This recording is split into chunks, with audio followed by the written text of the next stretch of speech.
The Man with the Twisted Lip. Isa Whitney, brother of the late Elias Whitney, D.D., principal of the Theological College of St. George's, was much addicted to opium. The habit grew upon him, as I understand, from some foolish freak when he was at college, for having read De Quincey's description of his dreams and sensations, he had drenched his tobacco with laudanum in an attempt to produce the same effects.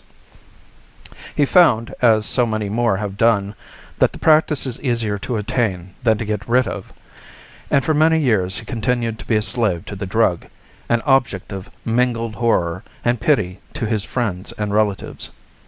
I can see him now, with yellow, pasty face, drooping lids, and pinpoint pupils, all huddled in a chair, the wreck and ruin of a noble man. One night, it was in June, '89, there came a ring to my bell about the hour when a man gives his first yawn and glances at the clock. I sat up in my chair, and my wife laid her needlework down in her lap and made a little face of disappointment. "A patient," said she. "You'll have to go out." I groaned, for I was newly come back from a weary day. We heard the door open, a few hurried words, and then quick steps upon the linoleum. Our own door flew open, and a lady, clad in some dark-colored stuff, with a black veil, entered the room. "You will excuse my calling so late," she began, and then, suddenly losing her self-control, she ran forward, threw her arms about my wife's neck, and sobbed upon her shoulder. "Oh, I'm in such trouble," she cried. "I do so want a little help." "Why," said my wife, pulling up her veil, "it is Kate Whitney." "How you startled me, Kate. I had not an idea who you were when you came in." "I didn't know what to do, so I came straight to you." That was always the way. Folk who were in grief came to my wife like birds to a lighthouse. "It was very sweet of you to come. Now you must have some wine and water and sit here comfortably and tell us all about it. Or should you rather that I sent James off to bed?" "Oh, no, no. I want the doctor's advice and help, too. It's about Isa. He has not been home for 2 days. I am so frightened about him." It was not the first time that she had spoken to us of her husband's trouble, to me as a doctor, to my wife as an old friend and school companion. We soothed and comforted her by such words as we could find. Did she know where her husband was? Was it possible that we could bring him back to her? It seems that it was. She had the surest information that of late he had, when the fit was on him, made use of an opium den in the farthest east of the city. Hitherto his orgies had always been confined to one day, and he had come back, twitching and shattered, in the evening. But now the spell had been upon him 48 hours, and he lay there, doubtless among the dregs of the docks, breathing in the poison or sleeping off the effects.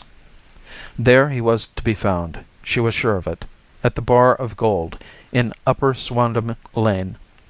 But what was she to do?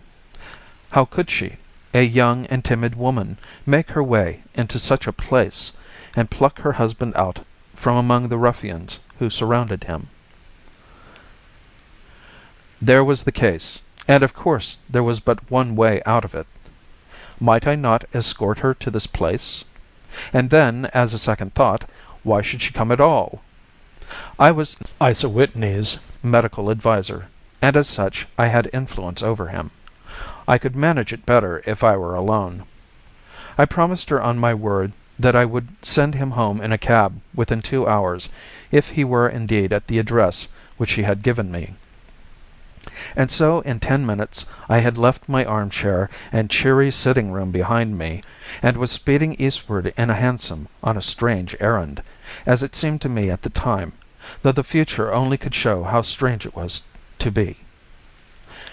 But there was no great difficulty in the first stage of my adventure. Upper Swandam Lane is a vile alley lurking behind the high wharves which line the north side of the river to the east of London Bridge. Between a slop shop and a gin shop, approached by a steep flight of steps leading down to a black gap like the mouth of a cave, I found the den of which I was in search. Ordering my cab to wait, I passed down the steps, worn hollow in the centre by the ceaseless tread of drunken feet, and by the light of a flickering oil lamp above the door I found the latch and made my way into a long, low room, thick and heavy with the brown opium smoke, and terraced with wooden berths like the forecastle of an emigrant ship. Through the gloom one could dimly catch a glimpse of bodies lying in strange fantastic poses, bowed shoulders, bent knees, heads thrown back, and chins pointed upward, with here and there a dark, lacklustre eye turned upon the newcomer. Out of the black shadows there glimmered little red circles of light, now bright, now faint, as the burning poison waxed or waned in the bowls of the metal pipes. The most lay silent, but some muttered to themselves, and others talked together in a strange, low, monotonous voice, their conversation coming in gushes, and then suddenly tailing off into silence, each mumbling about his own thoughts and paying little heed to the words of his neighbor. At the farther end was a small brazier of burning charcoal, beside which on a three-legged wooden stool there sat a tall, thin old man with his jaw resting upon two fists, and his elbows upon his knees, staring into the fire. As I entered, a sallow Malay attendant had hurried up with a pipe for me and a supply of the drug, beckoning me to an empty berth. "Thank you, I have not come to stay," said I. "There is a friend of mine here, Mr. Isa Whitney, and I wish to speak to him." There was a movement and an exclamation from my right, and peering through the gloom I saw Whitney, pale, haggard, and unkempt, staring out at me. "My God, it's Watson!" said he. He was in a pitiable state of reaction, with every nerve in a twitter. "I say, Watson, what o'clock is it?" "Nearly 11." "Of what day?" "Of Friday, June 19th." "Good heavens! I thought it was Wednesday." "It is Wednesday. What do you want to frighten a chap for?" He sank his face onto his arms and began to sob in a high treble key. "I tell you that it is Friday, man. Your wife has been waiting this 2 days for you. You should be ashamed of yourself." "So I am. But you've got mixed, Watson, for I have only been here a few hours. 3 pipes, 4 pipes, I forget how many. But I'll go home with you. I wouldn't frighten Kate. Poor little Kate. Give me your hand. Have you a cab?" "Yes, I have one waiting." "Then I shall go in it. But I must owe something. Find what I owe, Watson. I am all off color. I can do nothing for myself."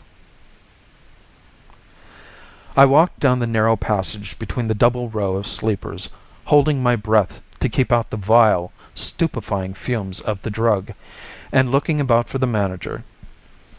As I passed the tall man who sat by the brazier, I felt a sudden pluck at my skirt, and a low voice whispered, "Walk past me, and then look back at me." The words fell quite distinctly upon my ear. I glanced down. They could only have come from the old man at my side, and yet he sat now as absorbed as ever, very thin, very wrinkled, bent with age, an opium pipe dangling down from between his knees, as though it had dropped in sheer lassitude from his fingers. I took 2 steps forward and looked back. It took all my self-control to prevent me from breaking out into a cry of astonishment. He had turned his back so that none could see him but I. His form had filled out, his wrinkles were gone, the dull eyes had regained their fire, and there, sitting by the fire and grinning at my surprise, was none other than Sherlock Holmes. He made a slight motion to me to approach him, and instantly, as he turned his face half round to the company once more, subsided into a doddering, loose-lipped senility. "Holmes," I whispered, "what on earth are you doing in this den?" "As low as you can," he answered. "I have excellent ears. If you would have the great kindness to get rid of that sottish friend of yours, I should be exceedingly glad to have a little talk with you." "I have a cab outside." "Then pray send him home in it. You may safely trust him, for he appears to be too limp to get into any mischief. I should recommend you also to send a note by the cabman to your wife to say that you have thrown in your lot with me. If you will wait outside, I shall be with you in 5 minutes." It was difficult to refuse any of Sherlock Holmes' requests, for they were always so exceedingly definite, and put forward with such a quiet air of mastery. I felt, however, that when Whitney was once confined in the cab my mission was practically accomplished, and for the rest I could not wish anything better than to be associated with my friend in one of those singular adventures which were the normal condition of his existence. In a few minutes I had written my note, paid Whitney's bill, led him out to the cab, and seen him driven through the darkness. In a very short time a decrepit figure had emerged from the opium den, and I was walking down the street with Sherlock Holmes. For 2 streets he shuffled along with a bent back and an uncertain foot. Then, glancing quickly round, he straightened himself out and burst into a hearty fit of laughter. "Ha, ha, ha! I suppose, Watson," said he, "that you imagine that I have added opium smoking to cocaine injections, and all the other little weaknesses on which you have favored me with your medical views." "I was certainly surprised to find you there." "But not more so than I to find you." "I came to find a friend." "And I to find an enemy." "An enemy?" "Yes, one of my natural enemies, or shall I say, my natural prey. Briefly, Watson, I am in the midst of a very remarkable inquiry, and I have hoped to find a clue in the incoherent ramblings of these sots, as I have done before now. Had I been recognized in that den, my life would not have been worth an hour's purchase, for I have used it before now for my own purposes, and the rascally Lascar who runs it has sworn to have vengeance upon me. There is a trap door at the back of that building, near the corner of Paul's Wharf, which could tell some strange tales of what has passed through it upon the moonless nights." "What? You do not mean bodies?" "Ay, bodies, Watson. We should be rich men if we had £1,000 for every poor devil who has been done to death in that den.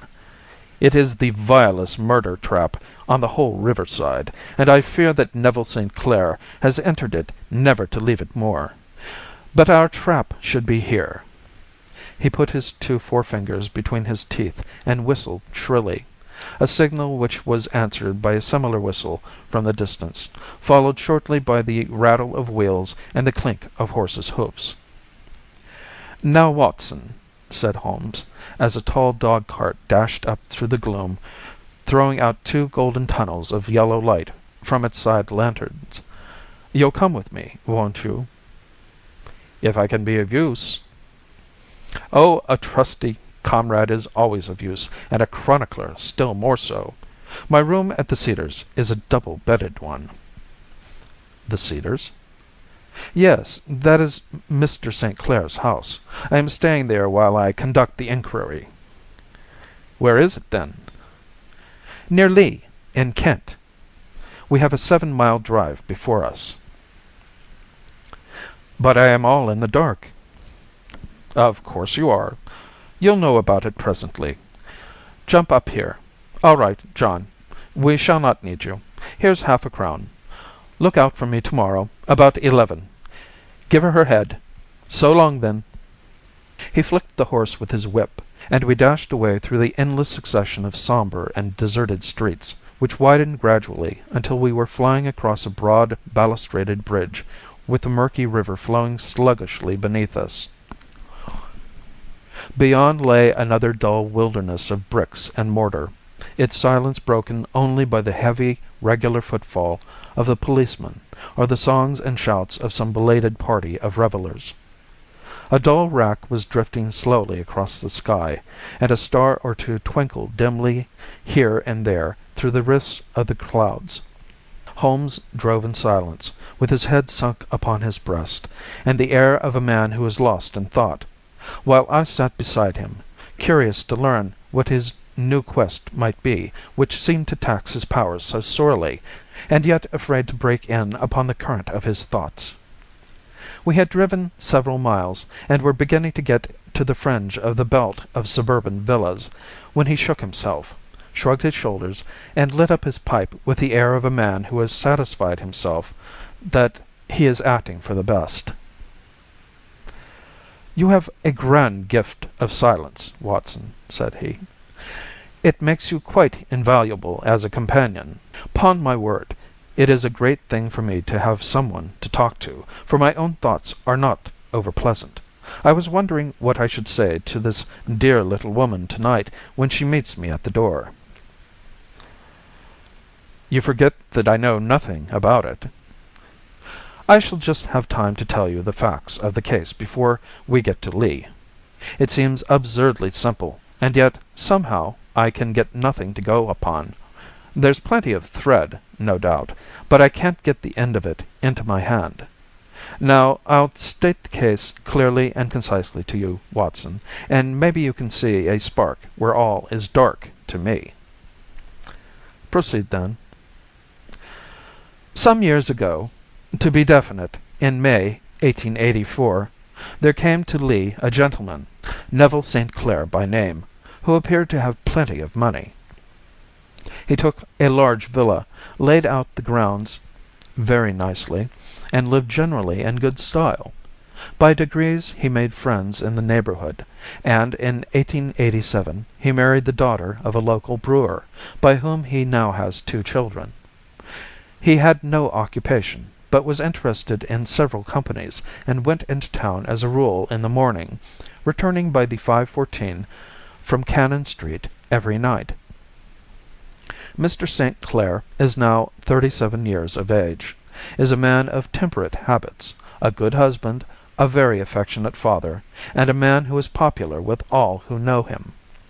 I may add that his whole debts at the present moment, as far as we have been able to ascertain, amount to £88 10s, while he has £220 standing to his credit in the Capital and Counties Bank. There is no reason, therefore, to think that money troubles have been weighing upon his mind. Last Monday Mr. Neville St. Clair went into town rather earlier than usual, remarking before he started that he had 2 important commissions to perform, and that he would bring his little boy home a box of bricks. Now, by the merest chance, his wife received a telegram upon the same Monday, very shortly after his departure, to the effect that a small parcel of considerable value which she had been expecting was waiting for her at the offices of the Aberdeen Shipping Company. Now, if you are well up in your London, you will know that the office of the company is in Fresno Street, which branches out of Upper Swandam Lane, where you found me to-night. Mrs. St. Clair had her lunch, started for the city, did some shopping, proceeded to the company's office, got her packet, and found herself at exactly 4:35 walking through Swandam Lane on her way back to the station. Have you followed me so far?" "It is very clear." "If you remember, Monday was an exceedingly hot day, and Mrs. St. Clair walked slowly, glancing about in the hope of seeing a cab, as she did not like the neighborhood in which she found herself. While she was walking in this way down Swandam Lane she suddenly heard an ejaculation or cry, and was struck cold to see her husband looking down at her, and, as it seemed to her, beckoning to her from a second floor window. The window was open, and she distinctly saw his face, which she describes as being terribly agitated. He waved his hands frantically to her, and then vanished from the window so suddenly that it seemed to her that he had been plucked back by some irresistible force from behind. One singular point which struck her quick feminine eye was that although he wore some dark coat, such as he had started to town in, he had on neither collar nor necktie. Convinced that something was amiss with him, she rushed down the steps, for the house was none other than the opium den in which you found me tonight, and running through the front room she attempted to ascend the stairs which led to the first floor. At the foot of the stairs, however, she met this Lascar scoundrel of whom I have spoken, who thrust her back, and, aided by a Dane, who acts as assistant there, pushed her out into the street. Filled with the most maddening doubts and fears, she rushed down the lane, and by rare good fortune met in Fresno Street a number of constables with an inspector, all on their way to their beat. The inspector and two men accompanied her back, and in spite of the continued resistance of the proprietor, they made their way to the room in which Mr. St. Clair had last been seen. There was no sign of him there. In fact, in the whole of that floor there was no one to be found save a crippled wretch of hideous aspect, who, it seems, made his home there. Both he and the Lascar stoutly swore that no one else had been in the front room during the afternoon. So determined was their denial that the inspector was staggered, and had almost come to believe that Mrs. St. Clair had been deluded when, with a cry, she sprang at a small deal box which lay upon the table and tore the lid from it. Out there fell a cascade of children's bricks. It was the toy which he had promised to bring home. This discovery, and the evident confusion which the cripple showed, made the inspector realize that the matter was serious. The rooms were carefully examined, and results all pointed to an abominable crime. The front room was plainly furnished as a sitting room, and led into a small bedroom, which looked out upon the back of one of the wharves. Between the wharf and the bedroom window is a narrow strip, which is dry at low tide, but is covered at high tide with at least 4½ feet of water. The bedroom window was a broad one, and opened from below. On examination, traces of blood were to be seen upon the window sill, and several scattered drops were visible upon the wooden floor of the bedroom. Thrust away behind a curtain in the front room were all the clothes of Mr. Neville St. Clair, with the exception of his coat. His boots, his socks, his hat, and his watch, all were there. There were no signs of violence upon any of these garments, and there were no other traces of Mr. Neville St. Clair. Out of the window he must apparently have gone, for no other exit could be discovered, and the ominous bloodstains upon the sill gave little promise that he could save himself by swimming, for the tide was at its very highest at the moment of the tragedy. And now, as the villains who seemed to be immediately implicated in the matter. The Lascar was known to be a man of the vilest antecedents, but as, by Mrs. St. Clair's story, he was known to have been at the foot of the stair within a very few seconds of her husband's appearance at the window, he could hardly have been more than an accessory to the crime. His defense was one of absolute ignorance, and he protested that he had no knowledge as to the doings of Hugh Boone, his lodger, and that he could not account in any way for the presence of the missing gentleman's clothes. So much for the Lascar manager. Now for the sinister cripple who lives upon the second floor of the opium den, and who was certainly the last human being whose eyes rested upon Neville St. Clair. His name is Hugh Boone, and his hideous face is one which is familiar to every man who goes much to the city. He is a professional beggar, though in order to avoid the police regulations he pretends to a small trade in wax vestas. Some little distance down Threadneedle Street, upon the left-hand side, there is, as you may have remarked, a small angle in the wall. Here it is that this creature takes his daily seat, cross-legged, with his tiny stock of matches on his lap, and as he is a piteous spectacle, a small rain of charity descends into the greasy leather cap which lies upon the pavement beside him. I have watched the fellow more than once before ever I thought of making his professional acquaintance, and I have been surprised at the harvests which he has reaped in a short time. His appearance, you see, is so remarkable that no one can pass him without observing him. A shock of orange hair, a pale face disfigured by a horrible scar, which by its contraction has turned up the outer edge of his upper lip, a bulldog chin, and a pair of very penetrating dark eyes, which present a singular contrast to the color of his hair, all mark him out from amid the common crowd of mendicants, and so, too, does his wit, for he is ever ready with a reply to any piece of chaff which may be thrown at him by the passers-by. This is the man whom we now learn to have been the lodger at the opium den, and to have been the last man to see the gentleman of whom we are in quest."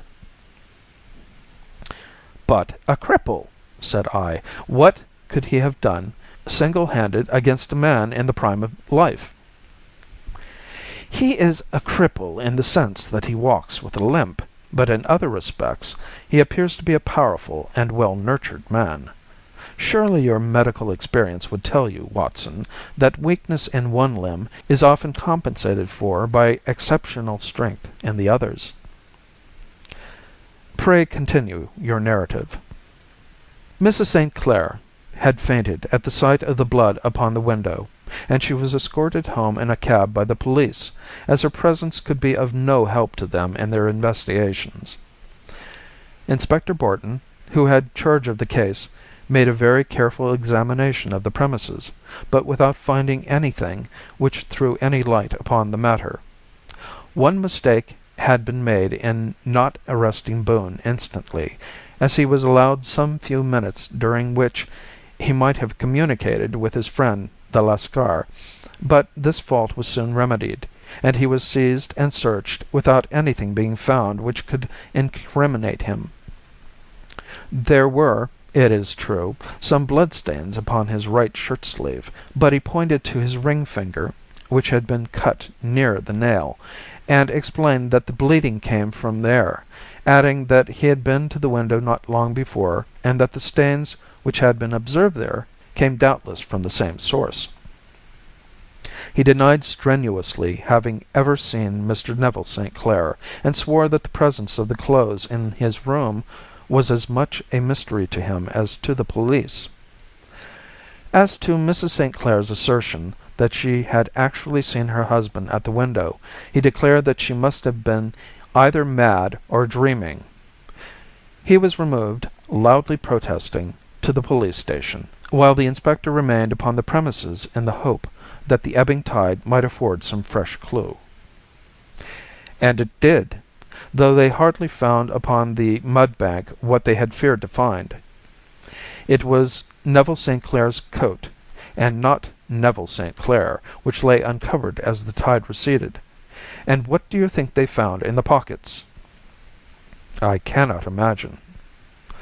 "No, I don't think you would guess. Every pocket stuffed with pennies and halfpennies, 421 pennies and 270 halfpennies. It was no wonder that it had not been swept away by the tide. But a human body is a different matter. There is a fierce eddy between the wharf and the house. It seemed likely enough that the weighted coat had remained when the stripped body had been sucked away into the river." "But I understand that all the other clothes were found in the room. Would the body be dressed in a coat alone?" "No, sir, but the facts might be met speciously enough. Suppose that this man Boone had thrust Neville St. Clair through the window, there is no human eye which could have seen the deed. What would he do then? It would of course instantly strike him that he must get rid of the telltale garments. He would seize the coat then, and be in the act of throwing it out, when it would occur to him that it would swim and not sink. He has little time, for he has heard the scuffle downstairs when the wife tried to force her way up, and perhaps he has already heard from his Lascar confederate that the police are hurrying up the street. There is not an instant to be lost. He rushes to some secret hoard, where he has accumulated the fruits of his beggary, and he stuffs all the coins upon which he can lay his hands into the pockets to make sure of the coat's sinking. He throws it out, and would have done the same with the other garments had he not heard the rush of steps below, and only just had time to close the window when the police appeared. It certainly sounds feasible. Well, we will take it as a working hypothesis, for want of a better. Boone, as I have told you, was arrested and taken to the station, but it could not be shown that there had ever before been anything against him. He had for years been known as a professional beggar, but his life appeared to have been a very quiet and innocent one. There the matter stands at present, and the questions which have to be solved: what Neville St. Clair was doing in the opium den, what happened to him when there, where is he now, and what Hugh Boone has to do with his disappearance, are all as far from a solution as ever. I confess that I cannot recall any case within my experience which looked at the first glance so simple, and yet which presented such difficulties. While Sherlock Holmes had been detailing this singular series of events, we had been whirling through the outskirts of the great town until the last straggling houses had been left behind, and we rattled along with a country hedge upon either side of us. Just as he finished, however, we drove through two scattered villages, where a few lights still glimmered in the windows. "We are on the outskirts of Lee," said my companion. "We have touched on 3 English counties in our short drive, starting in Middlesex, passing over an angle of Surrey, and ending in Kent. See that light among the trees? That is the Cedars, and beside that lamp sits a woman whose anxious ears have already, I have little doubt, caught the clink of our horses' feet." "But why are you not conducting the case from Baker Street?" I asked. "Because there are many inquiries which must be made out here. Mrs. St. Clair has most kindly put 2 rooms at my disposal, and you may rest assured that she will have nothing but a welcome for my friend and colleague. I hate to meet her, Watson, when I have no news of her husband. Here we are. Whoa, there, whoa!" We had pulled up in front of a large villa which stood within its own grounds. A stable boy had run out to the horse's head, and springing down, I followed Holmes up the small winding gravel drive which led to the house. As we approached, the door flew open, and a little blonde woman stood in the opening, clad in some sort of light mousseline de soie, with a touch of fluffy pink chiffon at her neck and wrists. She stood with her figure outlined against the flood of light, one hand upon the door, one half raised in her eagerness, her body slightly bent, her head and face protruded, with eager eyes and parted lips, a standing question. "Well?" she cried. "Well?" And then, seeing that there were 2 of us, she gave a cry of hope which sank into a groan as she saw that my companion shook his head and shrugged his shoulders. "No good news?" "None." "No bad?" "No." "Thank God for that. But come in. You must be weary, for you have had a long day. This is my friend, Dr. Watson. He has been of most vital use to me in several of my cases, and a lucky chance has made it possible for me to bring him out and associate him with this investigation." "I am delighted to see you," said she, pressing my hand warmly. "You will, I am sure, forgive anything that may be wanting in our arrangements, when you consider the blow which has come so suddenly upon us."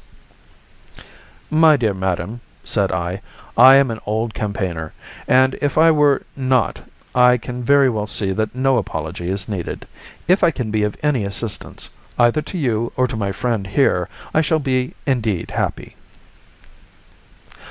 "Now, Mr. Sherlock Holmes," said the lady as we entered a well lit dining room, upon the table of which a cold supper had been laid out, "I should very much like to ask you one or two plain questions, to which I beg that you will give a plain answer."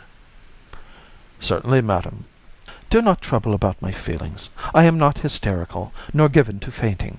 I simply wish to hear your real opinion." "Upon what point?" "In your heart of hearts, do you think that Neville is alive?" Sherlock Holmes seemed to be embarrassed by the question. "Frankly, now," she repeated, standing upon the rug and looking keenly down at him as he leaned back in a basket chair. "Frankly, then, madam, I do not." "You think that he is dead?" "I do." "Murdered?" "I don't say that. Perhaps." "And on what day did he meet his death?" "On Monday." "Then perhaps, Mr. Holmes, you will be good enough to explain how it is that I have received a letter from him to day." Sherlock Holmes sprang out of his chair as if he had been galvanized. "What?" he roared. "Yes, to day." She stood smiling, holding up a little slip of paper in the air. "May I see it?" "Certainly." He snatched it from her in his eagerness, and smoothing it out upon the table, he drew over the lamp and examined it intently. I had left my chair and was gazing at it over his shoulder. The envelope was a very coarse one, and it was stamped with the Gravesend postmark, and with the date of that very day, or rather of the day before, for it was considerably after midnight. "Coarse writing," murmured Holmes. "Surely this is not your husband's writing, madam?" "No, but the enclosure is." "I perceive also that whoever addressed the envelope had to go and inquire as to the address." "How can you tell that?" "The name, you see, is in perfectly black ink, which has dried itself.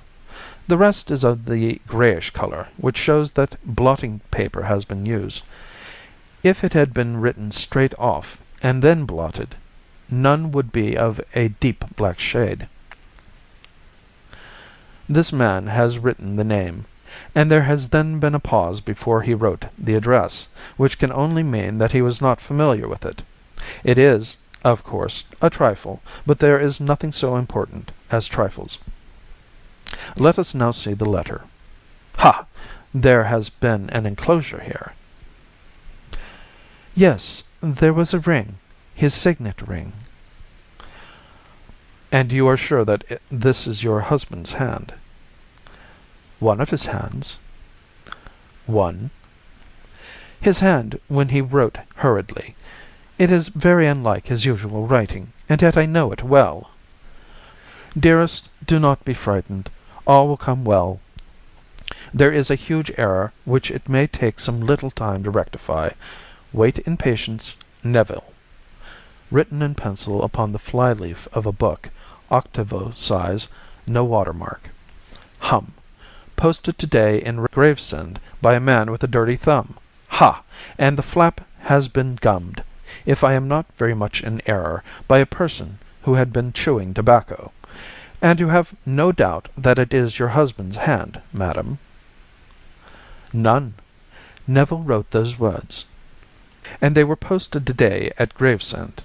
Well, Mrs. St. Clair, the clouds lighten, though I should not venture to say that the danger is over." "But he must be alive, Mr. Holmes." "Unless this is a clever forgery to put us on the wrong scent. The ring, after all, proves nothing. It may have been taken from him." "No, no, it is his very own writing." "Very well. It may, however, been written on Monday and only posted to day." "That is possible." "If so, much may have happened between."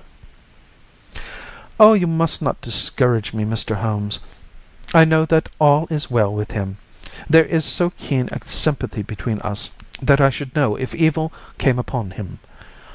On the very day that I saw him last he cut himself in the bedroom, and yet I in the dining room rushed upstairs instantly with the utmost certainty that something had happened.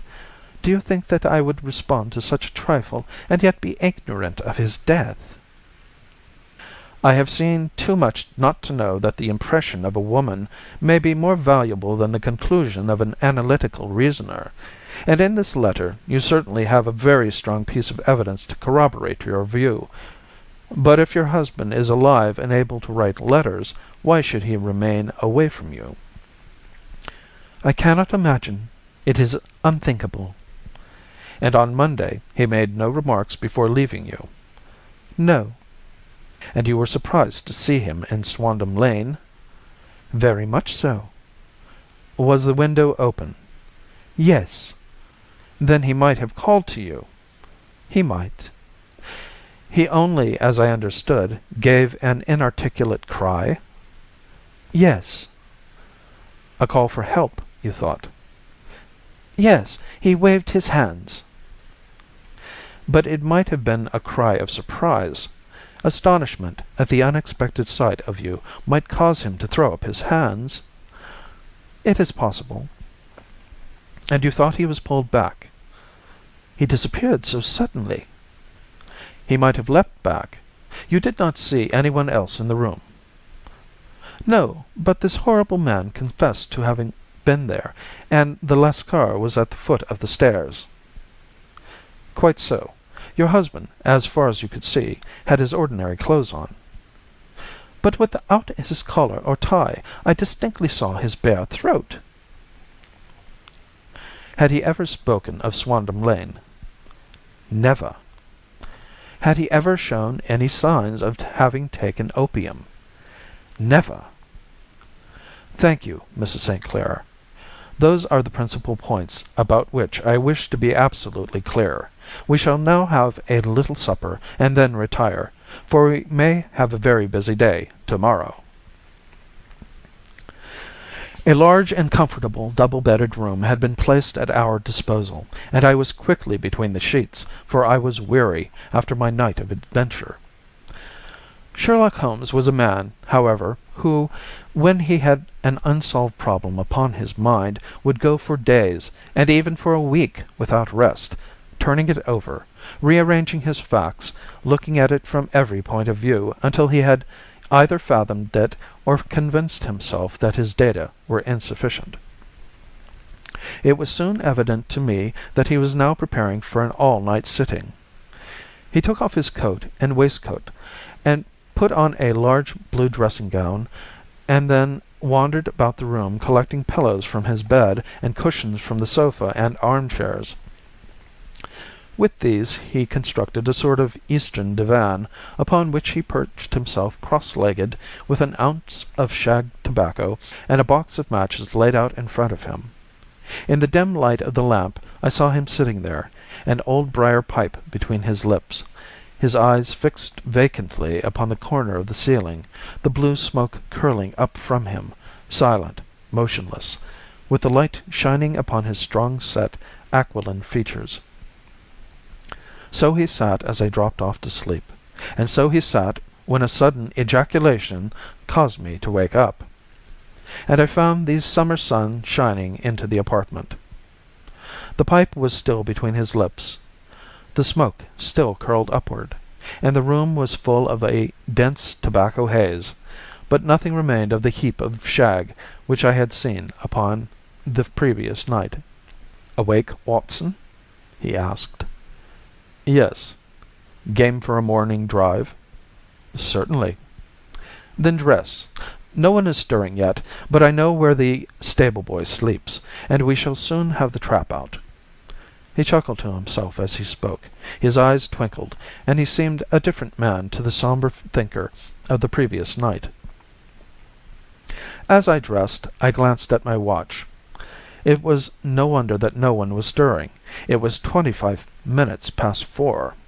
I had hardly finished when Holmes returned with the news that the boy was putting in the horse. "I want to test a little theory of mine," said he, pulling on his boots. I think, Watson, that you are now standing in the presence of one of the most absolute fools in Europe. I deserve to be kicked from here to Charing Cross. But I think I have the key of the affair now." "And where is it?" I asked, smiling.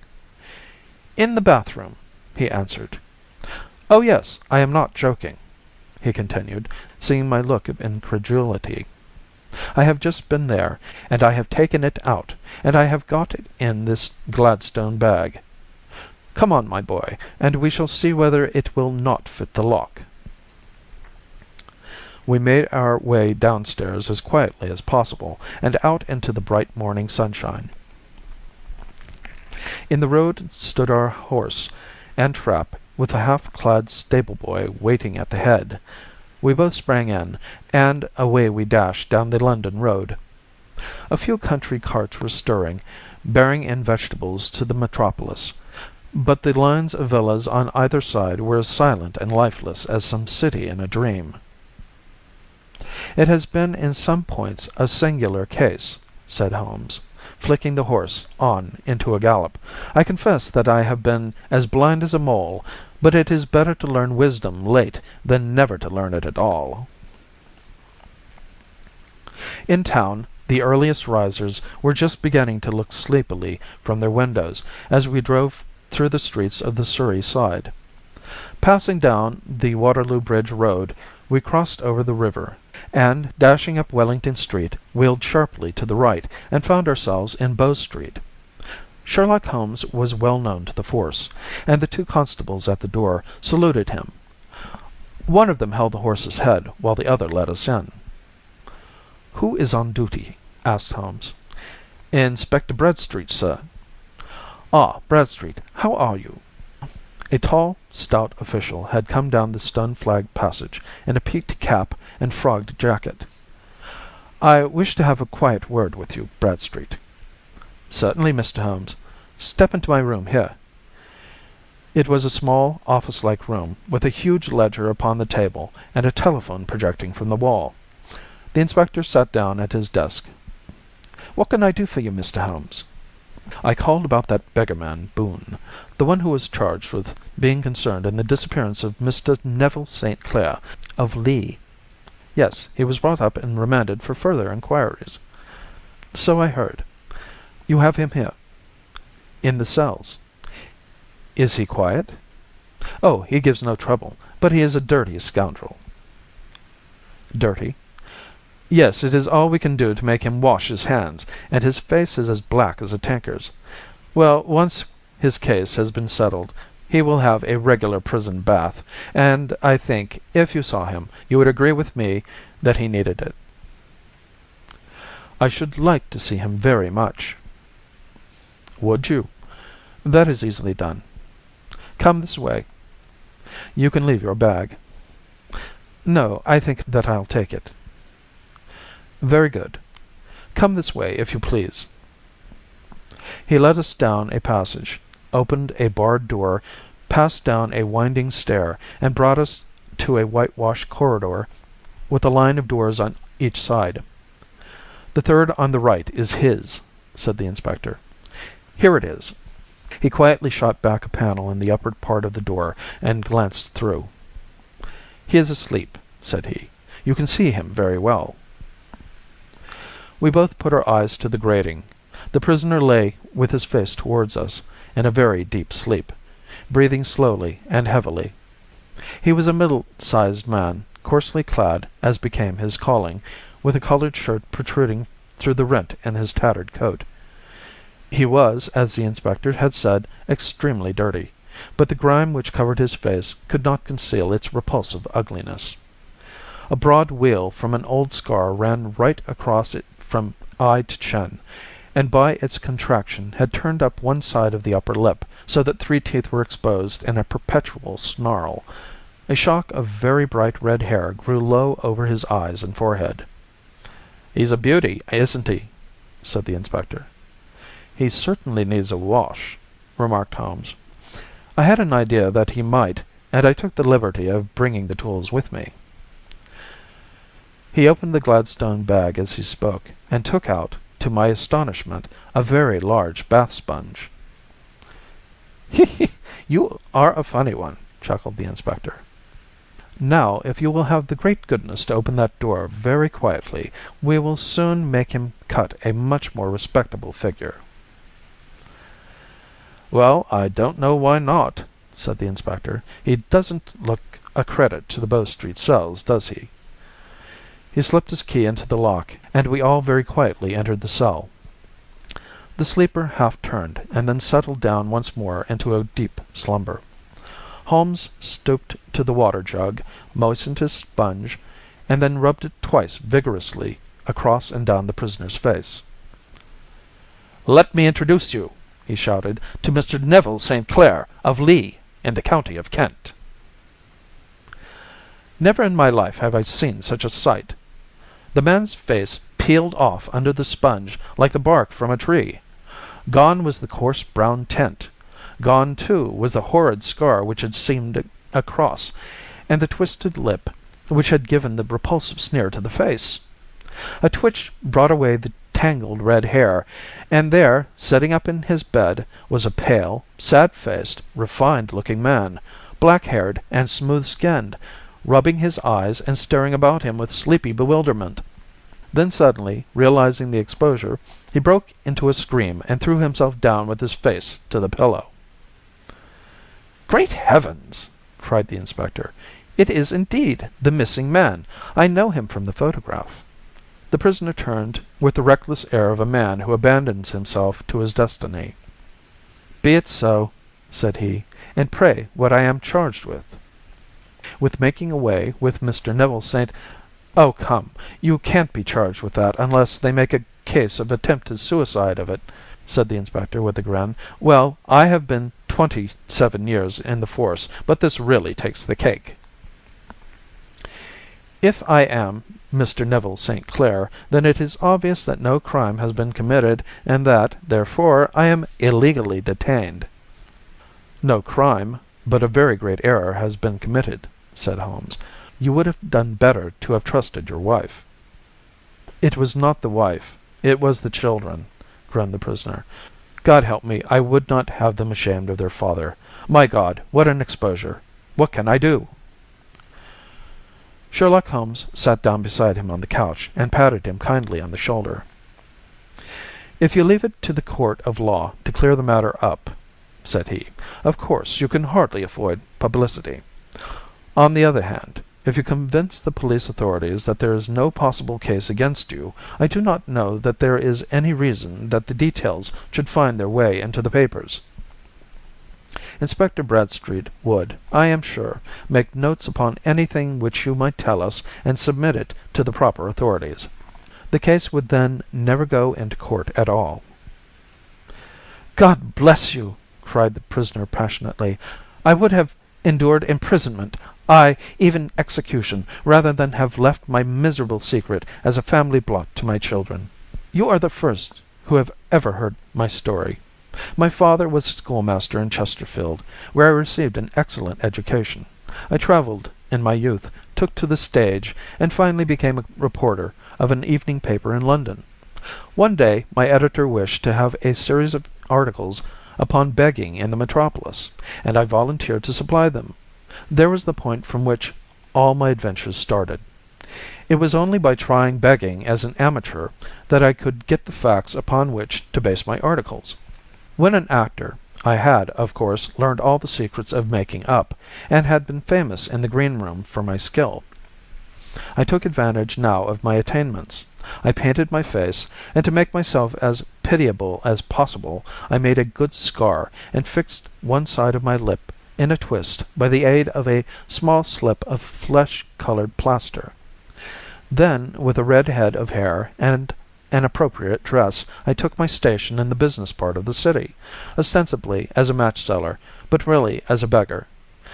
For 7 hours I plied my trade, and when I returned home in the evening I found to my surprise that I had received no less than 26 shillings 4d. I wrote my articles and thought little more of the matter until, some time later, I backed a bill for a friend and had a writ served upon me for £25. I was at my wits' end where to get the money, but a sudden idea came to me. I begged a fortnight's grace from the creditor, asked for a holiday from my employers, and spent the time in begging in the city under my disguise. In 10 days I had the money and had paid the debt. Well, you can imagine how hard it was to settle down to arduous work at £2 a week, when I knew that I could earn as much in a day by smearing my face with a little paint, laying my cap on the ground, and sitting still. It was a long fight between my pride and the money, but the dollars won at last, and I threw up reporting and sat day after day in the corner which I had first chosen, inspiring pity by my ghastly face, and filling my pockets with coppers. Only one man knew my secret.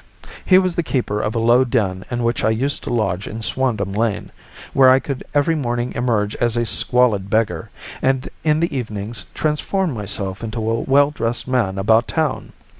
This fellow, a Lascar, was well paid by me for his rooms, so that I knew that my secret was safe in his possession. Well, very soon I found that I was saving considerable sums of money. I do not mean that any beggar in the streets of London could earn £700 a year, which is less than my average takings, but I had exceptional advantages in my power of making up, and also in a facility of repartee which improved by practice and made me quite a recognized character in the city. All day a stream of pennies, varied by silver, poured in upon me, and it was a very bad day in which I failed to take £2. As I grew richer, I grew more ambitious, took a house in the country, and eventually married, without anyone having a suspicion as to my real occupation. My dear wife knew that I had business in the city. She little knew what. Last Monday I had finished for the day and was dressing in my room above the opium den, when I looked out my window and saw, to my horror and astonishment, that my wife was standing in the street, with her eyes fixed full upon me. I gave a cry of surprise, threw up my arms to cover my face, and, rushing to my confidant, the Lascar, entreated him to prevent anyone from coming up to me. I heard her voice downstairs, but I knew that she could not ascend. Swiftly I threw off my clothes, pulled on those of a beggar, and put on my pigments and wig. Even a wife's eyes could not pierce so completely a disguise. But then it occurred to me that there might be a search in the room, and that the clothes might betray me. I threw open the window, reopening by my violence a small cut which I had inflicted upon myself in the bedroom that morning. Then I seized my coat, which was weighted by the coppers which I had just transferred to it from the leather bag in which I carried my takings. I hurled it out of the window, and it disappeared into the Thames. The other clothes would have followed, but at that moment there was a rush of constables up the stair, and a few minutes after I found, rather, I confess to my relief, that instead of being identified as Mr. Neville St. Clair, I was arrested as his murderer. I do not know that there is anything else for me to explain. I was determined to preserve my disguise as long as possible, and hence my preference for a dirty face. Knowing that my wife would be terribly anxious, I slipped off my ring and confided it to the Lascar at a moment when no constable was watching me, together with a hurried scrawl, telling her that she had no cause to fear. "The note only reached her yesterday," said Holmes. "Good God! What a week she must have spent!" "The police have watched this Lascar," said Inspector Bradstreet, "and I can quite understand that he might find it difficult to post a letter unobserved. Probably he handed it to some sailor customer of his, who forgot all about it for some days." "That was it," said Holmes, nodding approvingly. "I have no doubt of it. But have you never been prosecuted for begging?" "Many times. But what was a fine to me?" "It must stop here, however," said Bradstreet. "If the police are to hush this thing up, there must be no more of Hugh Boone." "I have sworn it by the most solemn oaths which a man can take." "In that case, I think that it is probable that no further steps may be taken. But if you are found again, then all must come out. I am sure, Mr. Holmes, that we are very much indebted to you for having cleared the matter up. I wish I knew how you reach your results." "I reached this one," said my friend, "by sitting upon 5 pillows and consuming an ounce of shag. I think, Watson, that if we drive to Baker Street we shall just be in time for breakfast."